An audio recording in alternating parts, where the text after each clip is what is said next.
嗱，試驗咗8切雞，今日整個好惹味嘅沙姜雞。哇！咁樣焗出嚟嘅沙姜雞咧，真係超級香。你睇，全部都皮爽肉滑嘅喎，呢個雞真係好靚。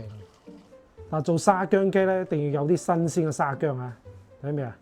好靚嘅啲新鮮沙姜，唔需要刮皮嘅，將個拍片剁碎就 OK 啦。再加啲紅葱頭碎，將燒滾嘅花生油咧淋上去。哇！再加啲生抽。再加啲芝麻油咧就香好多，嗱就咁撈撈咧已經香到不得了。嗱，鑊燒熱咗之後咧再落油啊，爆香啲薑粒、蒜粒，嗱煎到佢金黃出香味就得噶啦。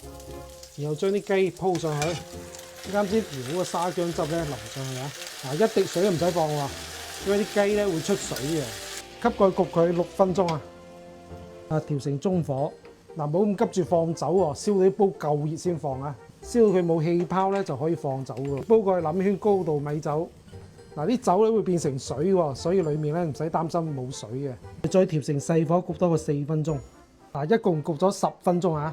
哇，香到！再撒一陣迷人嘅葱花。嗱咁樣焗出嚟雞咧啱啱熟，好爽滑嘅。哇，睇雞幾肥，試下睇有冇好食啊！